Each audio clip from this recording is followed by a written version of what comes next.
क्या आपने कभी वो भूमि देखी है जहाँ खुद भगवान कृष्ण ने बाल रूप में लीलाएं रची, जहाँ हर पेड़, हर नदी, हर घाट आज भी कृष्ण नाम की गूंज से जागते हैं। स्वागत है आपका ब्रजमंडल की इस दिव्य यात्रा में, जो सिर्फ यात्रा नहीं एक अनुभूति है। आज मैं आपको मथुरा, वृंदावन, गोकुल, गोवर्धन, बरसाना और नंदगांव की यात्रा पर ले चलूंगा। समस्त ब्रजमंडल की यात्रा करने का आसान, सस्ता और सही तरीका बताऊंगा। इन सभी जगह पर कैसे दर्शन करने जाना है, इस यात्रा के नियम क्या हैं, साथ ही आपको बताऊंगा कि कैसे बहुत कम समय में, बहुत कम खर्चे में इस यात्रा को किया जा सकता है।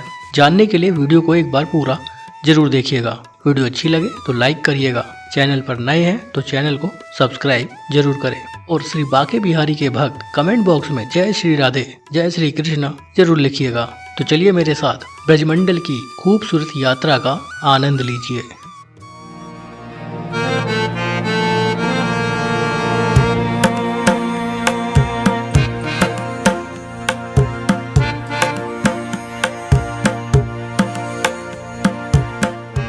ब्रजमंडल यात्रा की शुरुआत होती है भगवान श्री कृष्ण के जन्म स्थल मथुरा से।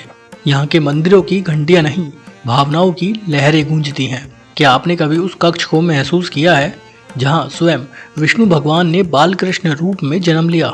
मैं आपको उन सभी जगहों पर लेकर चलूंगा, साथ ही एक एक करके स्टेप बाय स्टेप ब्रजमंडल की समस्त स्थानों पर दर्शन भी कराऊंगा। मेरे बताए तरीके से अगर आप यात्रा करेंगे तो यात्रा का अनुभव भी शानदार रहेगा। मथुरा उत्तर प्रदेश का एक महत्वपूर्ण शहर है। यहाँ पहुँचना बेहद आसान है। यहाँ का रेलवे स्टेशन लगभग पूरे देश भर से सीधे तौर पर जुड़ा हुआ है।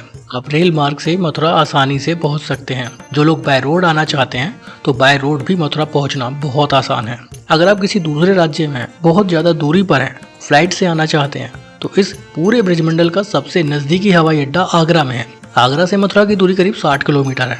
दूसरा नजदीकी हवाई अड्डा दिल्ली में है। मथुरा और दिल्ली के बीच की दूरी करीब 160 किलोमीटर है। मैं आपको मथुरा से इस यात्रा पर लेकर चलूंगा। घर बैठे आप पूरी यात्रा कर लेके वीडियो को पूरा जरूर देखिएगा।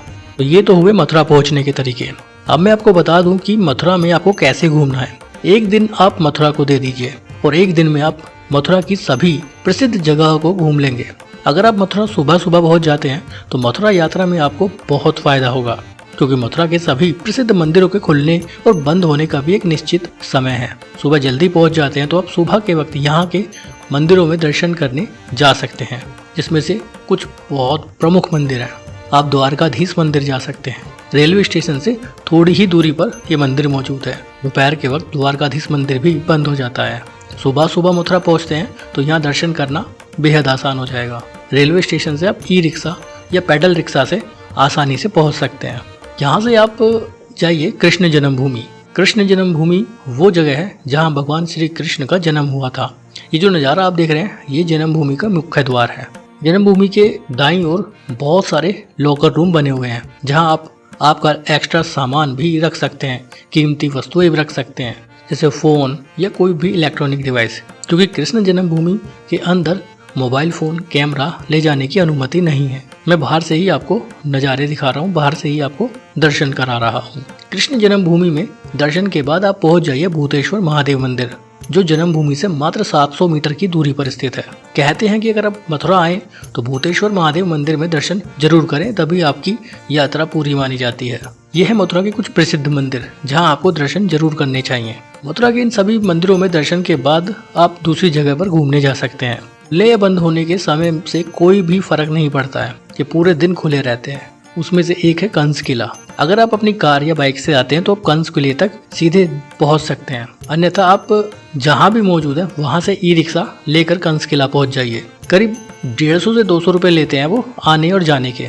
ये नज़ारा है कंस किले का। बहुत प्राचीन किला है। बताया जाता है कि यहीं पर कंस अपना राज दरबार चलाया करते थे। प्राचीन भूमि है तो यहाँ भी जरूर आना चाहिए। यहाँ की ये लाल दीवारें, लाल रंग के पत्थर से बना एक किला बहुत अच्छा लगता है। किले की छत से हमें यमुना जी का खूबसूरत नज़ारा देखने के लिए मिलता है। मथुरा आते हैं तो यमुना जी तो आपको जगह जगह देखने के लिए मिलेगी। मथुरा में भी आप यमुना जी में बोटिंग कर सकते हैं। बहुत कम खर्चे में यहाँ बोटिंग हो जाती है। बोटिंग की एक खास बात है, बोटिंग करते करते आप मथुरा की कुछ दूसरी जगहों पर भी घूम सकते हैं। उसमें से एक है विश्राम घाट। मथुरा के प्रसिद्ध घाटों में से एक है विश्राम घाट। बोटिंग करते करते ही आप यहाँ घूमने आ सकते हैं। तो ये होती है मथुरा की।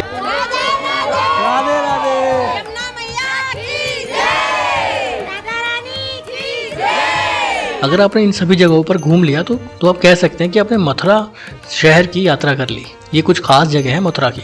अगर आप मथुरा की डिटेल इन्फॉर्मेशन देखना चाहते हैं तो आप मेरी ये वाली वीडियो जरूर देखिएगा। लिंक इस वीडियो के डिस्क्रिप्शन में आपको मिल जाएगा। मथुरा यात्रा की संपूर्ण डिटेल इन्फॉर्मेशन आपको इस वीडियो में मिल जाएगी। मथुरा से अब हम चलेंगे गोकुल की ओर। मथुरा से गोकुल की दूरी मात्र 10 किलोमीटर है। भगवान श्री कृष्ण का जन्म मथुरा की जन्मभूमि में हुआ, एक कारागार में हुआ। वहां से वसुदेव जी कृष्ण जी को पैदल पैदल यमुना पार करके गोकुल लेकर पहुंचे। चलिए हम भी गोकुल चलते हैं। गोकुल में भी घूमने के लिए बहुत सारी जगह हैं, बहुत से अलग अलग मंदिर हैं जहां आप दर्शन करने जा सकते हैं। मथुरा से गोकुल पहुंचने के लिए भी वहां पर आपको ई रिक्शा और ऑटो रिक्शा की सुविधा मिल जाएगी। आप चाहें तो पूरा टूर बुक करके भी जा सकते हैं। वो गोकुल की सभी प्रसिद्ध जगहों पर घुमाकर वापस आपको मथुरा छोड़ देंगे। इस सब में आपका करीब 500-600 रुपये खर्च होने वाला है ऑटो रिक्शा में। गोकुल के मंदिर की खास बात है कि वहाँ आप किसी भी समय दर्शन करने आ सकते हैं। ये पूरा दिन खुले रहते हैं। गोकुल यात्रा में 2 प्रमुख जगह हैं, एक है गोकुल और दूसरा है महावन। दोनों ही जगहों पर खूबसूरत मंदिर है, प्राचीन मंदिर है। अभी मैं आपको गोकुल के नज़ारे दिखा रहा हूँ। यहाँ एक मंदिर है जिसका नाम है नंद महल। छोटे छोटे रास्तों से, गोकुल की कुंज गलियों से, पतली पतली गलियों से निकलते हुए हम पहुँचते हैं नंद महल। नंद महल भी यमुना जी के किनारे ही मौजूद है। यहाँ भी आप दर्शन करने आ सकते हैं। हाथी घोड़ा पाल की जय कन्हैया लाल की, हाथी घोड़ा पाल की जय कन्हैया लाल की। लेकिन सावधान रहें, यहाँ पर मंदिर के अंदर लोगों से पैसे की डिमांड की जाती है। तो थोड़ा सा सावधान होकर दर्शन करें। आप चाहें तो नंद महल में दर्शन के बाद यमुना किनारे भी आ सकते हैं। शाम के समय यहाँ पर यमुना आरती का भी आयोजन होता है। यहाँ भी यमुना किनारे आप नाव की सवारी कर सकते हैं। गोकुल गांव से थोड़ी ही दूरी पर महावन नाम का गांव है, जहाँ पर 84 खंभों का मंदिर स्थित है। इस मंदिर तक आने के लिए भी अब थोड़ा सा पैदल चलकर आना पड़ता है। 84 खंभे मंदिर के बारे में बताया जाता है कि यही भगवान श्री कृष्ण का घर है, जहाँ कृष्ण जी ने अपना बचपन बिताया था। यह मंदिर बहुत प्राचीन है। यहाँ भी आपको दर्शन करने जरूर आना चाहिए। खास बात यह है कि ये मंदिर भी यमुना जी के किनारे ही मौजूद है। अब गोकुल और महावन के इन दोनों मंदिरों में ये कह पाना बहुत मुश्किल होगा कि असली कृष्ण जी का घर कौन सा है। ये आप मुझे कमेंट बॉक्स में बताइएगा। गोकुल यात्रा में हम अब आ पहुंचे हैं रमन रेती, जो गोकुल महावन से करीब 2 किलोमीटर की दूरी पर है। इस जगह के बारे में बताया जाता है कि भगवान श्री कृष्ण बचपन में यहाँ रेत में खेलने आया करते थे। अब यहाँ भव्य मंदिर का निर्माण हो चुका है। रमन रेती दोपहर में 2 से 3 घंटे के लिए बंद कर दी जाती है। श्रद्धालु की यहाँ पर एंट्री बंद कर दी जाती है। आप रमन रेती भी दर्शन करने आ सकते हैं। अगर आपको गोकुल यात्रा की एक डिटेल वीडियो देखनी है तो आप ये वाली वीडियो देखिएगा। लिंक मैं डिस्क्रिप्शन में दे दूंगा। गोकुल यात्रा की संपूर्ण जानकारी आपको मिल जाएगी। इस तरह से आप पहले आधे दिन में मथुरा की प्रसिद्ध जगह को दर्शन करेंगे और बाकी के आधे दिन में आप गोकुल की प्रसिद्ध जगहों पर दर्शन करने जा सकते हैं। शाम के वक्त आप गोकुल से वृंदावन की ओर निकल जाइए। दूरी मात्र 26 किलोमीटर है। वृंदावन तक जाने के लिए आपको ऑटो रिक्शा की सुविधा मिल जाएगी और रात्रि विश्राम वृंदावन में करिएगा। वृंदावन में रुकने के लिए बहुत सी जगह हैं। आप चाहे तो नए वृंदावन में, चाहे तो पुराने वृंदावन में रुक सकते हैं। यहाँ पर रूम की शुरुआत 1000 रुपये से हो जाती है। हालांकि कुछ सस्ती धर्मशालाएं, डॉर्मेट्री भी वृंदावन में मौजूद है। नए वृंदावन में प्रेम मंदिर की तरफ तो बहुत सारे होटल धर्मशालाएं बन चुकी हैं। तो अब हम आ पहुंचे हैं वृंदावन। वृंदावन में हम 2 रात रुक सकते हैं। कहते हैं कि वृंदावन आओ, यहाँ रात को ना रुको तो फिर वृंदावन की यात्रा अधूरी है। रात को वृंदावन रुकने के बाद अगले दिन हम वृंदावन की प्रसिद्ध जगहों पर दर्शन करने जाएंगे।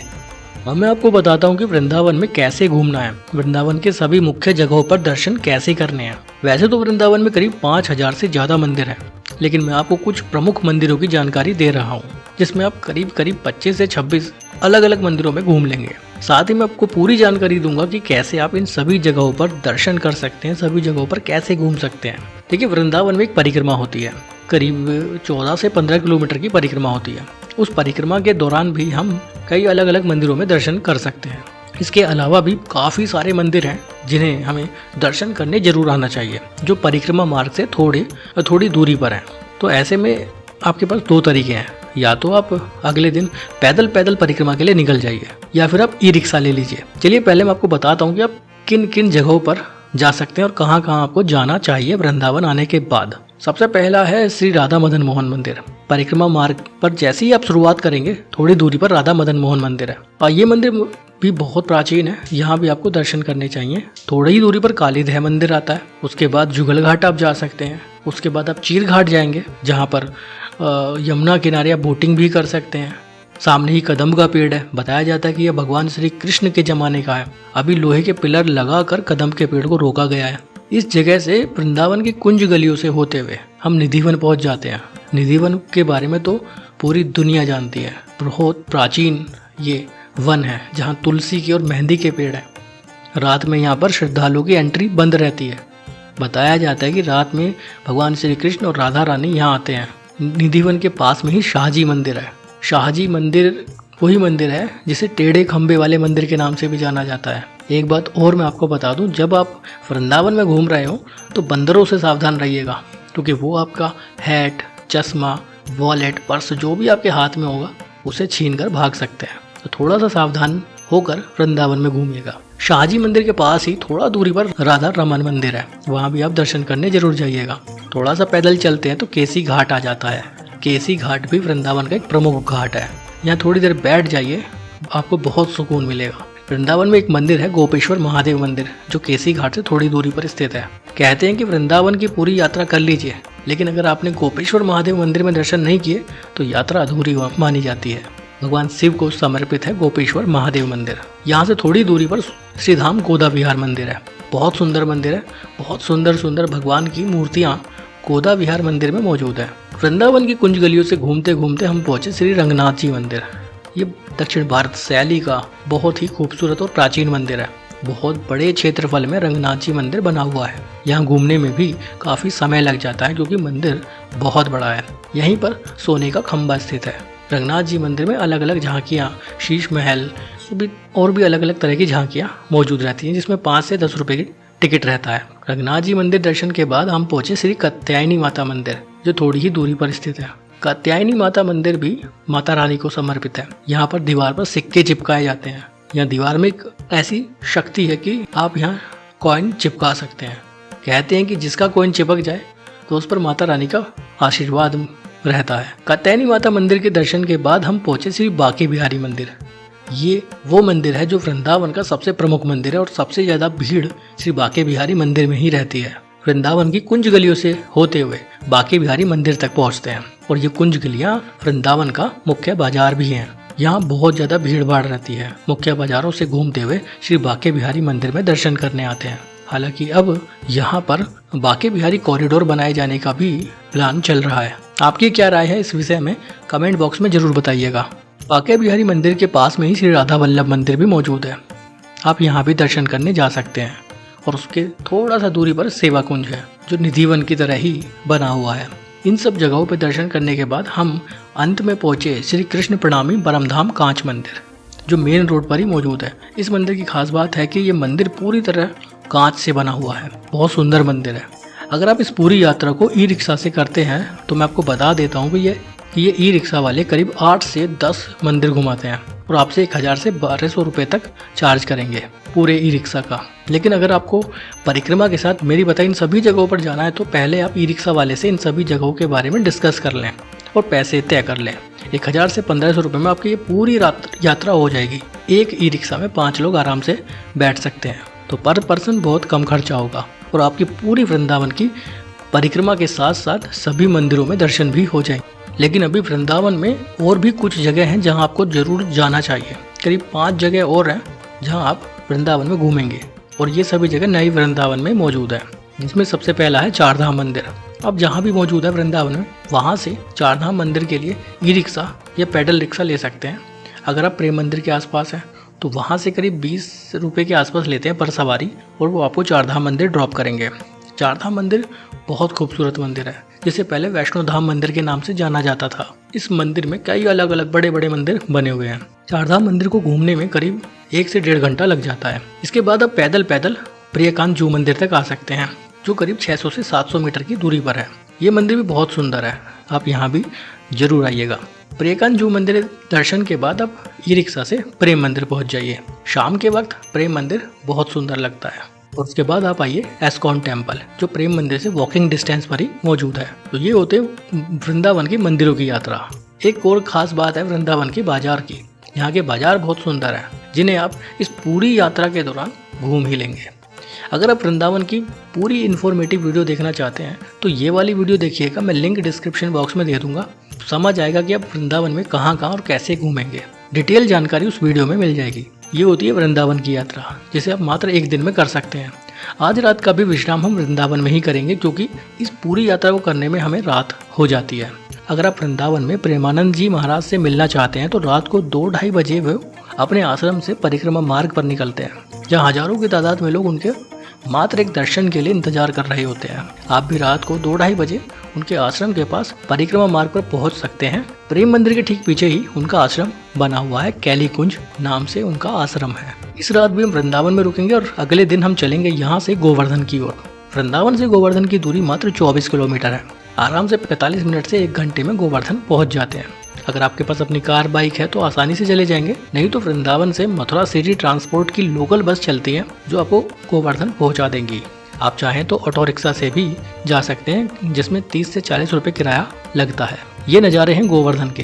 गोवर्धन यात्रा संपूर्ण ब्रजमंडल यात्रा में एक महत्वपूर्ण स्थान है और यहाँ की सबसे पवित्र जगह है गिरिराज जी पर्वत, जिसे भगवान श्री कृष्ण ने अपनी अनामिका उंगली पर उठा लिया था और संपूर्ण ब्रजमंडल की रक्षा की थी भीषण बारिश से। गोवर्धन पहुंचने के बाद हम एक रात का विश्राम गोवर्धन में भी करेंगे। गोवर्धन में भी रुकने के लिए बहुत से आश्रम, धर्मशाला, होटल, गेस्ट हाउस बने हुए हैं। किराया मात्र 500 रुपए से शुरू हो जाता है। गोवर्धन काफी अच्छा टाउन है, यहाँ पर काफी अच्छा बाजार भी बन चुका है। गोवर्धन में गोवर्धन पर्वत की, गिरिराज जी पर्वत की परिक्रमा की जाती है, जिसमें 2 परिक्रमाएं हैं। एक बड़ी परिक्रमा 14 किलोमीटर की और छोटी परिक्रमा 7 किलोमीटर की। गोवर्धन आने का मकसद ही सिर्फ एक होता है, गिरिराज जी पर्वत की परिक्रमा। अगर आप वृंदावन से सुबह गोवर्धन आते हैं तो आपके पास एक पूरा दिन रहेगा गोवर्धन परिक्रमा के लिए। परिक्रमा की शुरुआत करने से पहले श्री दान घाटी मंदिर में दर्शन भी जरूर करने चाहिए। ये नज़ारा दान घाटी मंदिर का है। मंदिर में दर्शन के बाद परिक्रमा की शुरुआत होती है। मंदिर के सामने से ही परिक्रमा मार्ग भी शुरू होता है। इस परिक्रमा में भी अलग अलग कई पड़ाव हैं जहां दर्शन करने जाना चाहिए, जिसमें से पहला पड़ाव है पूंछड़ी का लोटा। पूंछड़ी का लोटा वो स्थान है जो परिक्रमा मार्ग में राजस्थान की सीमा में लगता है। यहाँ पर दर्शन जरूर करने चाहिए। थोड़ा आगे चलते हैं तो हम पहुँचते हैं जतीपुरा। जतीपुरा में गिरिराज जी का मुखारबिंद मंदिर मौजूद है। एक खूबसूरत बाजार से होते हुए हम गिरिराज जी के मुखारबिंद मंदिर तक पहुँचते हैं। होली, कृष्ण जन्माष्टमी, राधाष्टमी पर यहाँ पर बड़े स्तर पर मंदिर को सजाया जाता है। परिक्रमा में आगे बढ़ते हैं तो हम पहुँचते हैं गोवर्धन के मुख्य बाजार में। यहाँ आने के बाद हमारी बड़ी परिक्रमा पूरी हो जाती है, जिसके बाद शुरू होती है छोटी परिक्रमा, जो है 7 किलोमीटर की। 7 किलोमीटर की इस परिक्रमा में भी हम अलग अलग जगहों पर दर्शन करेंगे, जिसमें से सबसे पहले आता है श्री राधा कुंड और श्री कृष्ण कुंड। ये नज़ारा राधा कुंड और कृष्ण कुंड का है। अहोई अष्टमी पर यहाँ पर बड़े स्तर पर मेले का आयोजन होता है। काफ़ी लोग यहाँ पर स्नान भी करते हैं, पूजा पाठ करते हैं। ये जगह बहुत इसके बाद हम परिक्रमा में आगे चलते हैं तो पहुँचते हैं कुसुम सरोवर। कुसुम सरोवर के पास भी एक बहुत बड़ा कुंड है, लेकिन इस कुंड में नहाने की अनुमति नहीं है। आप कुछ समय यहाँ जरूर बिताइएगा। रात के समय यहाँ पर एक लेजर लाइट शो का आयोजन होता है। इसी परिक्रमा मार्ग पर जब हम आगे चलते हैं तो पहुँचते हैं मानसी गंगा। ये नज़ारा मानसी गंगा मंदिर का है। यहाँ पर भी एक बहुत बड़ा कुंड है। हालांकि उस कुंड में नहाने की अनुमति नहीं है, लेकिन लोहे के पाइप लगाकर महिला और पुरुषों के नहाने के लिए सेपरेट अलग अलग जगह बनाई गई है। मान्यता है कि नहाने के बाद ही दर्शन करने चाहिए। मानसी गंगा दर्शन के बाद थोड़ा आगे चलते हैं तो परिक्रमा पूरी हो जाती है और यही गोवर्धन की 21 किलोमीटर की परिक्रमा होती है, जिसके लिए यहाँ पर रोजाना हजारों की तादाद में श्रद्धालु आते हैं। आप चाहें तो इस परिक्रमा को पैदल भी कर सकते हैं। 5 से 6 घंटे में परिक्रमा हो भी जाती है, लेकिन काफ़ी लोग ई रिक्शा से परिक्रमा करते हैं, जिसमें एक व्यक्ति से 100 रुपये लिए जाते हैं पूरी परिक्रमा के, और सभी जगह पर वो दर्शन भी करवा देते हैं। अब पसंद आपकी है कि आप पैदल भी कर सकते हैं, चाहे तो ई रिक्शा से कर सकते हैं। अगर आपके साथ बच्चे हैं, समय कम है आपके पास, सीनियर सिटीजन आपके साथ है, तो आप ई रिक्शा से परिक्रमा कर सकते हैं। अगर आप अपनी कार से या बाइक से आए हैं तो कार बाइक को पार्किंग में लगा सकते हैं। एक्स्ट्रा लगेज के लिए गोवर्धन में जगह जगह लॉकर रूम की सुविधा है, वहाँ पर आप आपका सामान भी रख सकते हैं। पूरी यात्रा को करने के बाद हम आज का रात्रि विश्राम गोवर्धन में ही करेंगे, क्योंकि परिक्रमा 21 किलोमीटर की होती है तो पूरा दिन लग जाता है, थकान हो जाती है, तो रात्रि विश्राम गोवर्धन में ही करना चाहिए। और शाम के वक्त आप गोवर्धन के बाजार को घूम सकते हैं। अगर आप गोवर्धन यात्रा की डिटेल वीडियो देखना चाहते हैं तो ये वाली वीडियो देखिएगा, लिंक मैं वीडियो के डिस्क्रिप्शन में दे दूंगा। अब पूरी इन्फॉर्मेशन आपको मिलेगी गोवर्धन यात्रा की, कैसे परिक्रमा करनी है, नियम क्या है, स्टेप बाय स्टेप पूरी जानकारी आपको मिल जाएगी। अगले दिन हम गोवर्धन से बरसाना की ओर प्रस्थान करेंगे। गोवर्धन से बरसाने की दूरी करीब 20 किलोमीटर है। पहुंचने के लिए बहुत सारे तरीके हैं। ऑटो रिक्शा मिल जाता है जिसमें 35 से 40 रुपए लगते हैं। मथुरा की सिटी बस भी चलती रहती है, तो आप सिटी बस से भी जा सकते हैं। बरसाना वही गांव है जहां पर श्री राधा रानी का जन्म हुआ था। बरसाना की सभी प्रसिद्ध जगह पर भी दर्शन करने जाएंगे। बरसाना में सबसे ज्यादा लोग यहाँ मौजूद लाडली जी महाराज मंदिर में दर्शन करने आते हैं। मंदिर तक पहुँचने के कई अलग अलग रास्ते हैं, आपको जो रास्ता सही लगे आप उससे आ सकते हैं। मंदिर दोपहर में 12 बजे से शाम के 4 बजे तक बंद रहता है, तो गोवर्धन से आप सुबह सुबह निकल जाइए तो अच्छा रहेगा। जो बाजार आप देख रहे हैं ये लाडली जी महाराज मंदिर के ठीक पहले का बाजार है। मैं आपको सीढ़ियों वाले रास्ते से लेकर चल रहा हूँ। हालांकि एक रास्ता ऐसा भी है जहाँ से पहाड़ पर कार पहुँच जाती है, क्योंकि लाडली जी मंदिर थोड़ा सा ऊंचाई पर स्थित है। थोड़ी सी सीढ़ियाँ चढ़कर मंदिर तक जा सकते हैं। शुरुआत में फूल प्रसाद की काफी दुकानें हैं। चलिए मंदिर में चलते हैं और दर्शन करते हैं। बरसाना आने वाले सभी श्रद्धालु राधा रानी के इस मंदिर में दर्शन करने जरूर आते हैं। यहाँ से पूरे बरसाना गांव का एक अद्भुत नजारा भी दिखाई देता है। यहाँ से अब हम जाएंगे आगे गहवर वन की ओर। बताया जाता है कि गहवर वन भी बहुत पवित्र जगह है बरसाना की। बताया जाता है कि जैसे वृंदावन में निधि वन है, वैसे ही बरसाना में गहवर वन है, जिसे राधा रानी ने ही तैयार किया था और वो यहीं पर खेलने आया करती थी। पास में ही एक राधा सरोवर भी है। बताया जाता है कि राधा रानी इस सरोवर में स्नान किया करती थी। बहुत पवित्र और प्राचीन जगह है। बहुत से श्रद्धालु सिर्फ लाडली जी मंदिर दर्शन के बाद वापस चले जाते हैं, लेकिन आपको गहवर वन क्षेत्र में भी आना चाहिए। यहाँ एक और पहाड़ी की चोटी पर मान मंदिर है। जब राधा कृष्ण यहाँ पर खेल रहे थे तो राधा रानी कृष्ण जी से नाराज होकर मान मंदिर में पहुंच गई और वहाँ कृष्ण जी से नाराज होकर बैठ गई। आपको मान मंदिर भी जरूर जाना चाहिए, बहुत ऐतिहासिक जगह है। अगर आप बरसाना यात्रा की संपूर्ण जानकारी, एक डिटेल इन्फॉर्मेशन देखना चाहते हैं तो ये वाली वीडियो देखिएगा, लिंक वीडियो के डिस्क्रिप्शन बॉक्स में मौजूद है। बरसाना की यात्रा के बाद हम चलेंगे नंदगांव की ओर। बरसाना से नंदगांव की दूरी मात्र 8 किलोमीटर है। ऑटो रिक्शा में मात्र 15 से 20 रुपए लगते हैं और नंदगांव हम पहुंच जाते हैं। यहाँ पर कृष्ण जी ने अपने बचपन के बाद का पूरा समय बिताया था। अपनी किशोरावस्था, युवावस्था नंदगांव में ही बिताई थी। नंदगांव में भी एक बहुत बड़ा मंदिर है। मंदिर क्या, भगवान श्री कृष्ण का घर है, जिसे नंद महल के नाम से जाना जाता है। नंदगांव के पतले पतले रास्तों से गुजरते हुए हम पहुंचते हैं नंद महल। ये मंदिर भी बहुत पुराना है। यहाँ भी आपको दर्शन करने जरूर आना चाहिए। तो इस तरह से संपूर्ण ब्रजमंडल की यात्रा पूरी हो जाती है, जिसमें हम मथुरा, वृंदावन, गोकुल, गोवर्धन, बरसाना और नंदगांव जैसी महत्वपूर्ण जगहों पर दर्शन करते हैं। इस पूरी यात्रा को करने में हमें 2 रात वृंदावन रुकना पड़ा और 1 रात गोवर्धन रुकना पड़ा और हमने पूरी यात्रा कर ली। इससे सस्ता, इससे आसान और सरल तरीका ब्रजमंडल यात्रा का नहीं हो सकता। मात्र 4 दिन और 3 रात में हमने पूरी ब्रजमंडल यात्रा को कर लिया। इस पूरी यात्रा में अगर आप पैदल नहीं चलना चाहते हैं तो सभी जगहों पर ई रिक्शा या ऑटो रिक्शा का इस्तेमाल कर सकते हैं, क्योंकि संपूर्ण ब्रजमंडल में सभी जगहों पर अलग अलग परिक्रमा होती है। अगर आप सभी परिक्रमा पैदल करेंगे तो आपको इस यात्रा में बहुत समय लगेगा। अगर आपके पास समय कम है तो ई रिक्शा, ऑटो रिक्शा से आप ब्रजमंडल के इन सभी क्षेत्रों को घूम सकते हैं, सभी मंदिरों में दर्शन कर सकते हैं। एक और तरीका है इस यात्रा का। राजस्थान के कुछ प्रमुख शहरों से, उत्तर प्रदेश के कुछ प्रमुख शहरों से, दिल्ली से, एनसीआर से बसेस चलती हैं ब्रजमंडल यात्रा की, जिसमें वो मथुरा, वृंदावन, गोकुल, गोवर्धन, बरसाना की यात्रा कराते हैं। इन बसेस में किराया भी बहुत कम रहता है। करीब 500-600 रुपए से शुरुआत हो जाती है, जो 1000 से 1200 रुपए तक जाती है और वो इस पूरे ब्रजमंडल की सभी प्रमुख जगहों पर ले जाते हैं। बहुत लोग उन टूरिस्ट बस से भी यात्रा करते हैं। अब आप देखिए कि आपके शहर से ये सुविधा मौजूद है या नहीं। राजस्थान, उत्तर प्रदेश, दिल्ली की कुछ प्रमुख जगहों से ये सुविधा मौजूद रहती है। खान पान की बात करें तो इस पूरी यात्रा में आपको शुद्ध शाकाहारी खाना मिल जाएगा, वो भी बहुत कम प्राइस में। अगर आप इस यात्रा पर हैं तो आप मथुरा के प्रसिद्ध पेड़े जरूर ट्राई करिएगा, साथ में घर भी ले जा सकते हैं। यहाँ की बेड़मी पूरी बहुत ज़्यादा प्रसिद्ध है, उसे भी आप खा सकते हैं। आपकी जानकारी के लिए बता दूं, यहाँ पर शुद्ध शाकाहारी खाना ही मिलता है।